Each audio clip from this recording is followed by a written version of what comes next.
త్వరలో స్థానిక సంస్థల ఎన్నికల యుద్ధం మొదలవుతుంది.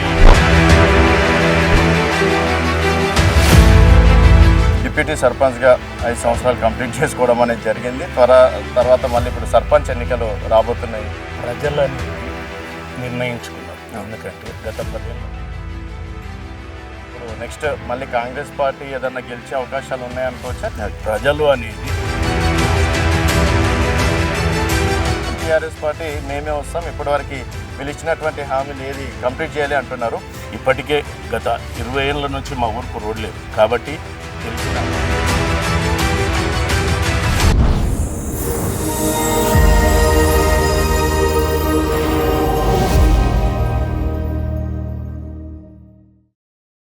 వెల్కమ్ టు తెలంగాణ వెలుగు. నేను మీ రాజు. త్వరలో స్థానిక సంస్థల ఎన్నికల యుద్ధం మొదలవుతుంది. ఇప్పటికే బీఆర్ఎస్ వర్సెస్ కాంగ్రెస్ అలాగే బీజేపీ కూడా పోటీలో మేమే ఉంటామంటున్నారు. సో మన తెలంగాణ వెలుగు నుంచి కూడా ప్రతి ఊర్లకు వెళ్ళడం, గ్రామ పంచాయతీలకు వెళ్ళడం, మరి అక్కడ సర్పంచ్ క్యాండిడేట్లు కావచ్చు, అలాగే మరి స్థానిక సంస్థల ఎన్నికల్లో పార్టీల ఎంతవరకు ప్రిఫరెన్స్ ఇస్తారు అనేది మాట్లాడదాం. దాంట్లో భాగంగా ఈరోజు మనతో పాటు హాజీపల్లి నిర్మల్ పురస్కారం అందుకుంది. సో హాజీపల్లి డిప్యూటీ సర్పంచ్ సింగారం సుదర్శన్ గారితో మన చిట్ చాట్ మొదలు పెడదాం. ప్రస్తుతం మనతో పాటు సింగారం సుదర్శన్ గారు ఉన్నారు. నమస్తే సుదర్శన్ గారు. నమస్తే. సో డిప్యూటీ సర్పంచ్గా 5 సంవత్సరాలు కంప్లీట్ చేసుకోవడం అనేది జరిగింది. తర్వాత మళ్ళీ ఇప్పుడు సర్పంచ్ ఎన్నికలు రాబోతున్నాయి. సో ఎట్లా అనిపిస్తుందండి? ఇప్పుడు నెక్స్ట్ మళ్ళీ కాంగ్రెస్ పార్టీ ఏదన్నా గెలిచే అవకాశాలు ఉన్నాయనుకోవచ్చా? బీఆర్ఎస్ పార్టీ మేమే వస్తాం, ఇప్పటివరకు వీళ్ళు ఇచ్చినటువంటి హామీలు ఏది కంప్లీట్ చేయాలి అంటున్నారు. ఎట్లా ఉండబోతుంది స్థానిక సంస్థల ఎన్నికలు అనుకోవచ్చు? ప్రజలు అనేది నిర్ణయించుకున్నారు. ఎందుకంటే గత 10 ఏళ్ళ పాలనలో ఏం జరిగింది, గత సంవత్సరంలోనూ అతి త్వరలో ఏం జరిగింది, ప్రజలకు నిర్ణయించుకున్నారు ఆల్రెడీ. దానికి ఎలాంటి ఇబ్బందులు లేవు. ప్రజలు అనేది ఏకపక్షంగా ఇంతకు ముందుకు గవర్నమెంట్ని ఎట్లా తెచ్చారో స్థానిక ఎలక్షన్లను కూడా అదే తీసుకురాబోతున్నారు. కాబట్టి నేను ఇంతకు ముందుకు మాజీ డిప్యూటీ సర్పంచ్ని, ఒకటే ఇంట్లో మా భార్య వార్డు నెంబరు, నేను వార్డు నెంబర్ ఇద్దరం వేసి ఇద్దరం గెలవడం జరిగింది. నేను డిప్యూటీ సర్పంచ్ తీసుకోవడం జరిగింది. గత 5 ఏళ్లలో మా ఊరిని మంచి డెవలప్ చేసుకున్నాం. దాంట్లో నా పాత్ర కూడా ఉంది. కాబట్టి ఇప్పుడు నెక్స్ట్ గవర్నమెంట్తో పాటు మేము ముందుకు పోవాలనే ఆశ బాగుంది. అందులో అన్నిటికంటే ముఖ్యం, నేను మా ఎమ్మెల్యే గారు ఈర్లపల్లి శంకరన్నకు చాలా సన్నిహితమైన మనిషిని, ఇంటి మనిషి లాంటి నేను. కాబట్టి నాకు ఎలాంటి ఇబ్బంది జరగదు. నేను ఎమ్మెల్యే గారితో కొట్లాడైనా సరే మా ఊరికి ఇష్టం వచ్చిన ఫండ్ తీసుకొచ్చి నేను బాగు చేసే బాధ్యత నాది. ఇప్పటికే గత 20 ఏళ్ళ నుంచి మా ఊరికి రోడ్ లేదు కాబట్టి గెలిచిన సంవత్సరం లోపలనే మా ఎమ్మెల్యే గారితో కొట్లాడి నేను మా ఊరుకు 4.6 కిలోమీటర్ 14 కోట్లతోటి శాంక్షన్ చేపించడం జరిగింది. అతి త్వరలో 15-20 రోజుల లోపల, ఈ మంత్ లోపల 100% రోడ్డు వర్క్ స్టార్ట్ అవుతున్నది. అలాగే మా స్కూల్ బిల్డింగ్ ఒకటి బాగలేదు స్కూల్ బిల్డింగ్ అనేది బాగలేదనే ఉద్దేశంతో నేను ఎమ్మెల్యే గారికి రిపోర్ట్ ఇవ్వడం వల్లనే ఇమీడియట్లీ 10 లక్షలతోటి నాకు స్కూల్ బిల్డింగ్ వేయడం జరిగింది. అలాగే డాక్రా బిల్డింగ్ బాగలేదు అని చెప్పాను, అదొక 5 లక్షల రూపాయలు ఇవ్వడం జరిగింది. ఎస్సీ కాలనీలో రోడ్లు లేవని చెప్పాను నేను. ఆ రోడ్ల కోసం కూడా ఈ ఆజిపల్లి విలేజ్కి ఏ ఫండ్ కావాలా ఏందనేది నాతోటి కొట్లాడి తీసుకుపోవచ్చు అని చెప్పి నాతో క్లారిటీగా చెప్పడం జరిగింది. మా ఊర్లోకి వచ్చిండు ఎలక్షన్ బిఫోర్ ముందుకు వచ్చి కూడా మా ఊరిని దత్తక తీసుకుంటా అని చెప్పి క్లారిటీగా చెప్పిండు. కాబట్టి మా ఊరు ప్రజలకు ఎలాంటి ఇబ్బంది జరగకుండా మేము 100% మా ఊరును అత్యంత త్వరలో మేము రాష్ట్రపతి అవార్డు మళ్ళీ తెచ్చుకోవాలనే ఒక ఆలోచనతో ఉన్నాం. మా ఊరు ప్రజలందరూ ఏకపక్షంగా చాలా మంచోళ్ళు. మా ఊరు ప్రజలు చాలా మంచోళ్ళు, ఎలాంటి ఇబ్బంది జరగనియరు, ఎలాంటి ఇబ్బంది పడరు. కాబట్టి ఈ రోజు వరకు కూడా మా ఊరు చాలా బాగుంది. ఇంకా ముందు మా ఊరును ముందుకు తీసుకుపోవాలనే ఆలోచన నాకు చాలా ఉన్నది. కాబట్టి నేను 100% ఈ స్థానిక ఎలక్షన్లలో 100% మేము ముందుకు పోతున్నాము. ఓకే అండి. అంటే ఇప్పుడు చూసుకున్నట్టయితే మీరు అన్నటువంటి పథకాలు అంటే తొందరలోనే కంప్లీట్ అయితే అనుకోవచ్చు. చాలా మంది ఏదో శంకుస్థాపన చేసి వెళ్ళిపోవడం అనేది జరుగుతుంది. అలాగే ముఖ్య అనుచరుడిగా మీకు శంకర్ గారి దగ్గర మంచి పేరు ఉన్నమాట వాస్తవమే. సో ఎమ్మెల్యే గారు 100% రేపటి నాడు మీరు సర్పంచ్ క్యాండిడేట్గా మీకు అవకాశం ఇచ్చి ఒకవేళ సర్పంచ్ అయితే డెఫినెట్గా హామీల పైన నిలబడతారని చెప్పి 100% నిలబడతాడు. మా ఎమ్మెల్యే గారు మాట అంటే మాట మీదనే ఉంటాడు. మాట తప్పి మాట మనిషి కాదైనా, అది 100% మాట మనిషి అయినా. ఏదైతే చెప్తాడో అది చేస్తాడు. ఆయన దగ్గర ఉన్నది అదే. ఏదైతే చెప్తాడో అది చేస్తాడు. చేయంది చెప్పడు. ఓకే. చేయండి చెప్పడు. మా రోడ్డు కోసం కూడా ఎమ్మెల్యే కాకముందుకు వచ్చి ఆజిపల్లిలో వచ్చి మా ఊర్లో కూర్చొని ధర్నా చేసిపోయాడు. అదే విషయానికి సీఎం గారితోటి కానీ మన కోమటిరెడ్డి వెంకటరెడ్డి గారితో కానీ కూర్చొని మాట్లాడి మా ఊరు రోడ్డుకు అది సంవత్సరంలో రోడ్ శాంక్షన్ చేపించడం జరిగింది. ఓకే. అతి త్వరలో రోడ్ శాంక్షన్. ఎందుకంటే ఆయన ఏదైతే చెప్తాడో అది బరాబర్ చేసి పెడతాడు. అది నాకు ఆయన మీద చాలా నమ్మకం ఉన్నది. అయితే ఎందుకంటే ఇక్కడ మీ బలం చూసుకున్నట్టయితే మీ గ్రామ ప్రజలు అనుకోవచ్చా, ఎమ్మెల్యే గారు అనుకోవచ్చా, లేకపోతే మీ మీద మీరు కాన్ఫిడెన్స్? అన్నిటికంటే ముఖ్యము మా గ్రామ ప్రజలు. గ్రామ ప్రజల తర్వాతనే మా ఎమ్మెల్యే గారు. ఎందుకంటే ఫస్ట్ ఇంట్లో గెలిచి బయట గెలిచాలంటారు. కాబట్టి నేను ఆల్రెడీ మా ఊర్లో గెలిచిన. నాకు తెలుసా మా ఊరు ప్రజలు ఎంత మంచి వాళ్ళు, ఎంత అవగాహన ఉన్న వాళ్ళు నాకు బాగా తెలుసు మా ఊరు గురించి. కాబట్టి 100% నన్ను ముందుకు తీసుకుపోతారు. నన్ను కుర్చీలో కూర్చోబెట్టే బాధ్యత మా ఊరు ప్రజలకు ఉన్నది. వాళ్ళకి సేవ చేసే బాధ్యత నాకున్నది. 100% మా ఎమ్మెల్యే గారితో కొట్లాడైనా సరే మా ఊరును బాగు చేసి ఇంకా అత్యంత పైకి తీసుకుపోవాలనే ఆలోచన నాకు బరాబర్ ఉన్నది. నేను చేసి పెడతాను. అయితే సార్ ఇప్పుడు మీరు కాంగ్రెస్ పార్టీలో ఉన్నారు కాబట్టి 6 గ్యారెంటీలు అన్నారు. 6 గ్యారెంటీలు ఒక ఫ్రీ బస్ ఒకటే వస్తుంది. ఈ 200 యూనిట్ల విద్యుత్ కావచ్చు, తర్వాత చూసుకున్నట్టయితే 500 గ్యాస్ కావచ్చు, ఇంకా పూర్తి స్థాయిలో రాలేదు. అలాగే మొన్న కేటీఆర్ గారు కూడా ఒక ఛాలెంజ్ చేశారు, 2 లక్షల రుణమాఫీ ఎక్కడ కూడా కాలేదు అని చెప్పేసి. సో ఇంత వ్యతిరేకత ఉన్నా కూడా మీ పార్టీ గెలుస్తుంది, మీరు గెలుస్తారు అని అంత కాన్ఫిడెన్స్? రాజుగారు ఒకటి చెప్తాము, 6 గ్యారెంటీలు ఏదైతే చెప్పారో ఫస్ట్ బస్సు ఫ్రీ అని చెప్పాము. 100% బస్సు ఫ్రీ అయింది. మా ఊరు లేడీస్ కానీ ఏడుకోయినా బస్సు రూపాయి తీసుకోవడం లేదు గవర్నమెంట్. 1200 సిలిండర్ను 500కి చేసింది. మా ఊర్లో 100% అందరికీ 500 సిలిండర్ అయింది. గృహజ్యోతి కింద కరెంటుది అని చెప్పాము కదా. ఏమన్నా ఏసీలు కానీ 200 యూనిట్ల పైన ఖాళీ తిప్పి కొడుతుగా 20-25 ఇళ్ళ కంటే లేదు. మిగిలిన మొత్తం గృహజ్యోతి కింద అందరికీ 200 యూనిట్ల బిల్ ఫ్రీ అయిపోయింది. నేను చూసిన, నేను లైన్ మెన్ కూడా తెచ్చుకుని ఎంతమందికి వస్తుంది అని అడిగిన. నా 80% ఉంది, 20% మాత్రం. ఆ 20% కూడా గవర్నమెంట్ తప్పు లేదన్నా, అది 100% వాళ్ళ ఏసీలు పెట్టుకోవడం వల్ల అట్లనో వస్తుంది. అంతేగాని దాని ఎలాంటి మిక్స్ 100% అది పేదోళ్ళు 100%. అలాగే గవర్నమెంట్ వచ్చినాక రేషన్ కార్డులు అనేది గత 10 ఏళ్ల నుంచి ఇబ్బంది పడి తల్లితో పాటు పిల్లలు ఉన్న వాళ్ళు అలాగైన వాళ్ళకి లేకుండే ఫస్ట్ ఆజిపల్లిలో నేను నిన్నాక మొన్న మా ఎమ్మెల్యే గారు వచ్చి 21 రేషన్ కార్డులు కూడా రిలీజ్ చేసిపోవడం జరిగింది. 21 రేషన్ కార్డు. పెద్ద మండలాల్లో రాలేదు కానీ మా ఆజిపల్లికి 21 రేషన్ కార్డులు వచ్చినాయి. అలాగే రైతు భరోసా మీరు సాధించిన మొదటి విజయం అనుకోవచ్చు. అది 100% సాధించడం. చాలా మంది చెప్పారు యువకులు నాకు, అన్న మామ, అన్న తమ్ముడు, అన్న రేషన్ కార్డులు ఒకటి చేయండి, మీరు రేషన్ కార్డులు చేస్తే 100% మనం ముందరకు పోతామని చెప్పారు. 100% 21 రేషన్ కార్డులు మా ఎమ్మెల్యే గారే వచ్చిండు. ఎమ్మెల్యే గారు వచ్చి ఆల్రెడీ రేషన్ కార్డుల లిస్ట్ కూడా ఇచ్చిపోవడం జరిగింది. ఓకే, కంపల్సరీ ఇచ్చిపోవడం జరిగింది. అలాగే రైతు భరోసా కింద ఇంటింటికి తిరిగి అన్ని సర్వేలు చేసినాం. నిన్నాక మొన్న 2 రోజులు అగ్రికల్చర్ ఆఫీసర్లు కానీ ఎమ్మెల్యే గారు కూడా 2-3 ఇళ్లకు విజిట్ చేసి, ఉందా మీకు పొలం ఉందా అంటే ఉంది, ఉన్న వాళ్ళకు ప్రతి ఒక్కరికి వరలైన వాళ్ళకు 100% ఇవ్వాలని. ఇందిరమ్మ ఇండ్లు నేను 100% కొట్లాడిన మా ఎమ్మెల్యే గారితో. అన్న ఇంచుమించు 30 ఇండ్లు నాకు ఇవ్వాలా అని చెప్పిన. నేను 30 కాదు, మండలికి వైజ్ వస్తే ఒక 20 ఇండ్లన్నా నీకు 100% ఇస్తా అని చెప్పి 20 ఇండ్లు ఆజిపల్లికి 20 ఇండ్లు 5 లక్షల ఇండ్లు తీసుకుంటున్నాను నేను. అలాగే డబుల్ బెడ్రూమ్లు అనేది ఏదైతుందో చూడు, మా ఊరు దళితుల పొలం, అది 10 ఎకరాల పొలం. అప్పుడున్న గవర్నమెంట్ తీసుకోవడం జరిగింది. డబుల్ బెడ్రూమ్లు కట్టిరు. కాకపోతే అప్పుడున్న పాలకం ఇచ్చిందా ఇవ్వలేదా. ఇప్పుడున్న మా ఎమ్మెల్యే గారిని నేను మరీ కోరుకున్నా, అన్న 20 మంది కుటుంబాలు ఉన్నాయి, ఆ 20 మందికి డబుల్ బెడ్రూమ్లు ఇవ్వాలి, మీ చేతి ఉంటే మనం ఇవ్వాలి. ఆ రైతులకు ఆ రోజు పోయినా దళితులకు మనం న్యాయం చేయాలంటే అది 100% చేసి పెడతా అని చెప్పాడు మా ఎమ్మెల్యే గారు నాకు. ఓకే, అయితే సుదర్శన్ గారు ఇక్కడ మీరు రేషన్ కార్డులు అన్నారు, అదే అన్నారు. వస్తున్న టాక్ ఏంటంటే నిన్న మొన్న వచ్చిన వార్తలలో కేవలం కాంగ్రెస్ కార్యకర్తలకే ఇచ్చుకుంటున్నారు, వేరే వాళ్ళకి ఇవ్వట్లేదు అని వస్తున్న టాక్ అండి. మరి మీరు ఇక్కడ ఓన్లీ మా కాంగ్రెస్ కార్యకర్తనే ఇవ్వాలి, ఆయన బీఆర్ఎస్ కార్యకర్తకి ఇవ్వద్దు, అట్లాంటివి ఏమైనా పెట్టుకున్నారా? ఇప్పుడు మా దగ్గర ఇందిరమ్మ కమిటీ అని ఒకటి వేసింది. ఇందిరమ్మ కమిటీ అనేది ఓన్లీ కాంగ్రెస్ పార్టీకి సంబంధించిన వాళ్ళు లేరు, మహిళల దాంట్లోకి వెళ్ళి 2 తీసుకున్నాము. సెక్రటరీ గారు ఉన్నారు, స్పెషల్ ఆఫీసర్ గారు ఉన్నారు, కాంగ్రెస్ పార్టీ వాళ్ళు 2 ఉంటారు.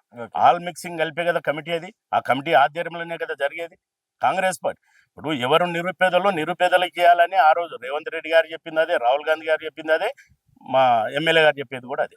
ఎవరు నిరుధులు, ఎవరు వరదులో వాళ్ళకి ఇవ్వాలి కంపల్సరీ. పార్టీలకు అతీతంగా ఈ పార్టీ ఆ పార్టీ అనేది లేనే లేదు ఇక్కడ. ప్రతి పేద కుటుంబానికి 100% ఇల్లు. మనసులో అట్లాంటివి ఏం పెట్టుకో, మాకు లేదు, అలాంటిది లేదు. ఏ పార్టీ అయినా పర్లేదు, ఇప్పుడు మేము ఇప్పించే డిప్యూటీ బాధ్యత. సర్పంచ్ నుంచి అట్లే, ఎందుకంటే మీరు కాంగ్రెస్, మీ సర్పంచ్ వచ్చేసి అప్పుడు టీఆర్ఎస్ ఆయన కూడా కలిసి పనిచేసినాం మేము, ఓకే. కలిసి పనిచేసినాం. మా ఊరు ఆయన పార్టీలకు, ఆయన వేరే పార్టీ, నేను ఒక పార్టీ ఉన్నా కూడా మేము మా ఊరును ఖరాబ్ చేసుకోకుండానే ముందరికి తీసుకెళ్ళినాం. ఆయన నాకు సహకరించిండు, ఆయనకు నేను సహకరించిన 100% ఊరు ఈ రోజు వరకు ఇంత సత్యశ్యామలంగా వెళ్ళిపోయినాం మేము. ఇంకా ముందు ముందు కూడా ఆయన నాకు సహకరించవచ్చు, మేమందరం కలిసే ముందలుకోవచ్చు, ఏదన్నా జరగవచ్చు. అతి త్వరలో ఇంకా ఉంది, టైం ఉంది. ఆ టైం లోపల అందరం కూర్చొని మాట్లాడుకుంటామా, ఏదో ఒక లెక్కలో మా ఊరిని మేము 100% డెవలప్ చేసుకునే బాధ్యత మాది. అయితే ఊర్లలో ఇప్పటి వరకు దాదాపు సంవత్సరంలో కాంగ్రెస్ పైన వచ్చినటువంటి వ్యతిరేకత ఎక్కడ రాలేదు అని చెప్పేసి కూడా సోషల్ మీడియాలో చూస్తున్నాం. రాజుగారు ఒకటి చెప్తా వినండి. 10 ఏళ్ల పాలనలో ఏం జరిగింది, ఒక సంవత్సరంలోనే ఎంత బడ్జెట్ ఉండేది, ఎంత అప్పు ఉండే, ఎంత అప్పుకు మిత్తి కట్టుకుంటూ వచ్చుకుంటా ఈ రోజు ఈ రాష్ట్రాన్ని ఇంత ఇచ్చిన హామీలలో ఇన్ని వరకు తీసుకొచ్చిందంటే గవర్నమెంట్ దగ్గర ఉందా లేదా? 100% గవర్నమెంట్ పని చేస్తుందా లేదా? 18 గంటలు 24 గంటలలో 18 గంటలు పనిచేస్తున్నాడు రేవంత్ రెడ్డి గారు. మా శంకరన్న 18 గంటలు పొద్దున 4 to 5కి లేచి 8 o'clock క్యాంప్ ఆఫీస్ కాడు ఉంటాడు. అన్ని మండలాల ప్రజలు వస్తే కూడా వాళ్ళకు 11 గంటల వరకు సమాధానం చెప్పి మంచి ఏంది అలా అవగాహన తీసుకొని 11 గంటల నుంచి సాయంత్రం 9:30 10 గంటల వరకు ప్రజలనే ఉంటాడు మా ఎమ్మెల్యే గారు. అలాంటి వ్యక్తి మా ఊరుకు సాయం చేయడానికి ఎలా అనుకుంటారు? 100% సాయం చేస్తాడు, 100% మమ్మల్ని ముందరికి తీసుకుపోతాడు మా ఎమ్మెల్యే గారు. అది నా భరోసా. అది 100% ఆయన మీద నాకు చాలా నమ్మకం. సరే, మరి ఇప్పుడు ఆల్రెడీ డెవలప్ అయిన ఊరే నిర్మల్ అవార్డు గెలుచుకుంది. సో మీరు ఒకవేళ రేపు సర్పంచ్ గా నిలబడిన తర్వాత మీరు ఇచ్చే హామీలు ఏందనుకోవచ్చు? 100% అండి. మా ఊర్లో కొన్ని టెంపుల్స్ ఉన్నాయి, కొన్ని రోడ్స్ ఉన్నాయి. మా ఊరును షాద్ నగర్ అతి దగ్గరలో ఉన్నది మా ఊరు కాబట్టి ఇంకా డెవలప్ చేయాలనే ఒక ఆవేదన మాది అంతే. ఇప్పుడు ఆల్రెడీ మా ఊర్లో యువతులు కానీ ప్రజలు కానీ చాలా స్వచ్ఛసమలంగా చాలా బాగుంటారు మా దగ్గర. ఎవరు కూడా ఇట్లా అట్లా అనేది ఏమి ఉండదు మా దగ్గర, అంతా కలిసిమెలిసి. ఇప్పుడు కొట్లాడితే గంట సేపట్లో మళ్ళీ ఒకటైతారు మా ఊరంతా. చాలా బాగుంటది మా ఊరు, ఎందుకంటే అంతా ఉమ్మడి సంసారం కాబట్టి ఎవరికి ఏమి అది ఉండదు. ఈ రోజు సర్పంచ్ ఉండొచ్చు, ఎవరు గెలిచినా ఎవరికిన్నా మళ్ళీ 15 రోజులకు నెల రోజులకు అందరూ ఉమ్మడిగా కలిసే ముందరకు పోతుంది మా ఊరు. కానీ ఎప్పుడు కూడా ఎవరు పీకులాడడం చేయడం కానీ. అయితే సుదర్శన్ గారు, ఇప్పుడు రాజకీయాలంటే కొంతమేర వ్యతిరేకత ఉంటది, కొంతమంది మనం పడనోళ్ళు ఉంటారు, లేకపోతే వివిధ రకాలుగా రేపన్నాడు మీ గురించి ఉన్నాయి లేనివి కూడా చెప్పే అవకాశాలు ఉంటాయి కదా. ఒకవేళ చెప్పినా మీ ఊరు ప్రజలు నమ్ముతారని చెప్పినంత మాత్రాన ప్రజలు నమ్ముతారు అనేది చాలా తప్పండి. ప్రజల చాలా నిశ్చికమైన మనుషులు వాళ్ళు. ప్రజలు ఏదో ఓటుకు 10,000 20,000 30,000 ఇస్తామంటానంటే ఓట్లేసే పరిస్థితి లేరు ఇవాళ. ఎందుకంటే ప్రతి మనిషికి అవగాహన వచ్చింది, ప్రతి మనిషికి తెలివి వచ్చింది. ప్రతి మనిషి అయ్యో నా సంసారం ఏంటి, ఎట్లా ముందుకు పోవాలి, ఎవరితో ఏ పని చెప్పించుకోవాలి, ఏ గవర్నమెంట్ ఉంది, ఎట్లా ముందుకోవాలనే ఆలోచన 100% ప్రజలలోకి వచ్చేసింది. అది డబ్బు అనేది కాదు. డబ్బు ఏముంటుందండి, 5,000 10,000 20,000 30,000 ఇస్తే వారం 10 రోజులకు జరుపుతుంది. ఇప్పుడు 20-30,000 డబ్బు కాబట్టి ఒక దాదాపు ఇప్పటికి కొన్ని ఊర్లలో, మేజర్ ఊర్లలో చూసుకున్నట్టయితే 5,000 10,000 ఒక్కొక్క సర్పంచ్ 2-3 కోట్లు దగ్గర పెట్టుకొని దిగుతున్నాడు అని చెప్పేసి వింటున్నాము.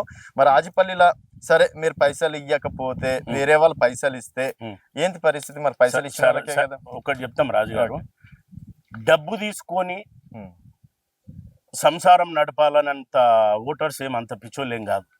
ఓటర్స్ కి అందరికి తెలివి వచ్చింది, ఎవరు డబ్బు ఇస్తారు, ఎవరు పని చేస్తారు. పని చేసే వాళ్ళు ఎట్లా ఉన్నారు, డబ్బు ఇచ్చే వాళ్ళు ఎట్లా ఉన్నారు అనేది క్లారిటీగా తెలుసు. సుదర్శన్ పని ఇచ్చే నాయకుడా, డబ్బులు ఇచ్చే నాయకుడా? సుదర్శన్ 100% పనిచేసే నాయకుడు. ప్రజలకు పని చేస్తాడు. ఏ ఆపద వచ్చినా, ఏ టైంలో ఎప్పుడు ఎవరికి ఏమొచ్చినా 100% ముందరకు వస్తున్నాడు. ముందరకు పోయి పనిచేసే వ్యక్తి. ఈ పార్టీ ఆ పార్టీ అనేది నా మనసులో లేదు, నాకు అసలు అది లేనే లేదు. కాంగ్రెస్ పార్టీ గెలవాలనే తపన ఒకటి ఉండే, కాంగ్రెస్ పార్టీని గెలిపించినాం, ఎమ్మెల్యే గారిని గెలిపించినాం. నెక్స్ట్ ఒకటి ఏంటి, మా ఊరు ప్రజలు బాగుండాలి, మా ఊరు ప్రజలను మంచిగా చూసుకోవడమే మా బాధ్యత. అయితే ఎప్పటి నుంచి ఉన్నారంటే మీరు రాజకీయాలు ఇంత అంటే చాలా కాన్ఫిడెన్స్ గా మాట్లాడుతున్నారు? ఎక్కడ కూడా 15 ఏళ్ళ నాది పేద కుటుంబం అండి. నేనేమున్నా రాజునేం కాదు. మేము కూడా చిన్న ఉన్నప్పటి నుంచి నేను కన్న జీతాలు ఉండి కన్న కష్టాలు పడి వచ్చిన వాళ్ళమే. కాకపోతే అప్పుడు మా సింగారం శ్రీనివాస్ అన్న ఉన్నప్పుడు మేము ఆయన వెనకాల ఉండే కొంచెం పొలిటికల్ నేర్చుకున్నాం.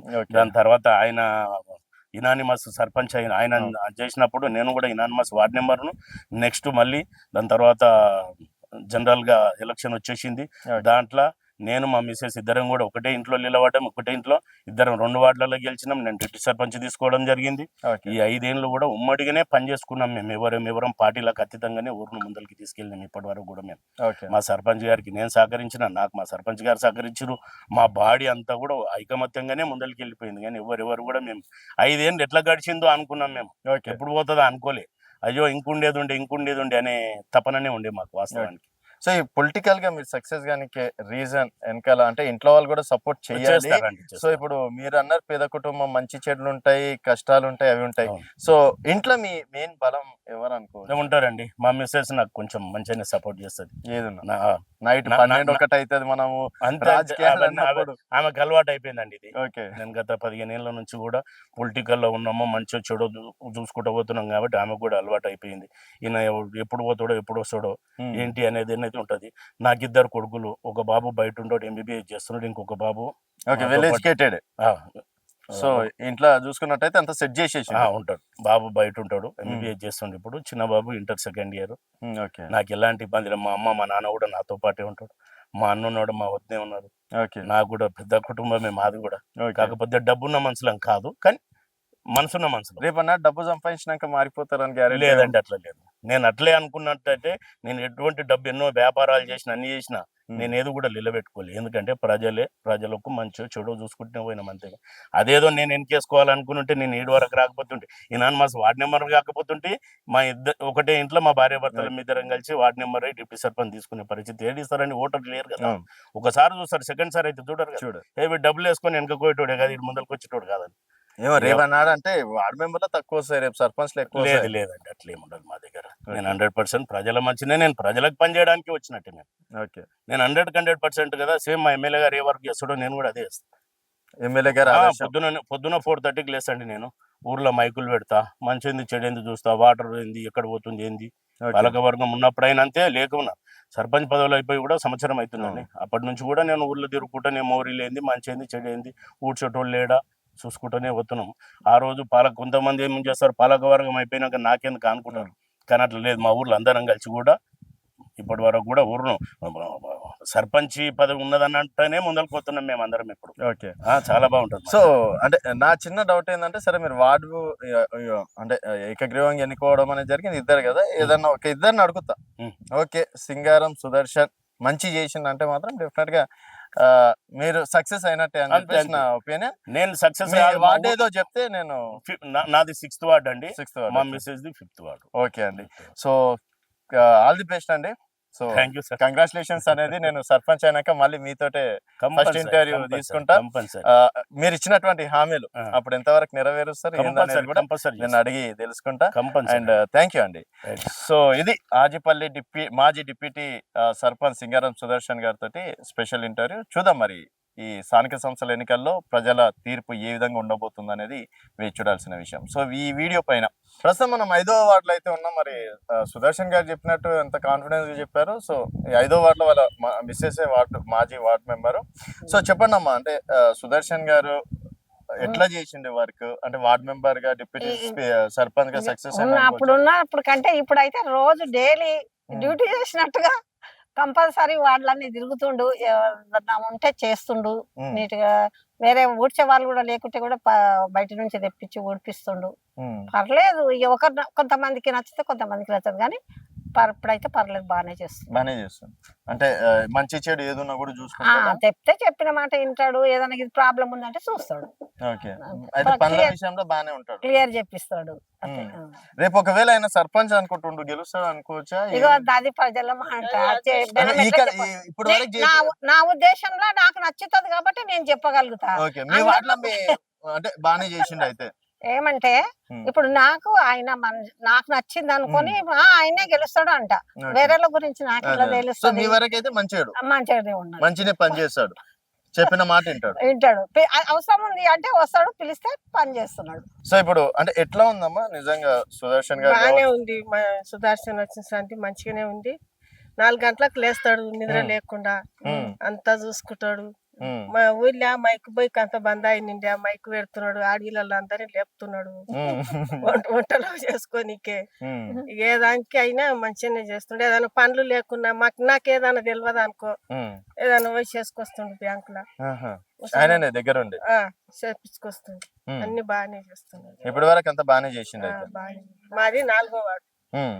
మంచిగా ఆయన కూడా ఆ వార్డులో ఏది ఉన్నా కూడా ఏది నీది నాది అని కూడా చేస్తున్నాడు ఉమ్, ఊరే ఊరంతా కూడా చేస్తున్నాడు. ఊరంతా చేస్తున్నారు. చేస్తున్నాడు మంచోడే మంచాడే చాలా మంచోడు మంచి ఉమ్.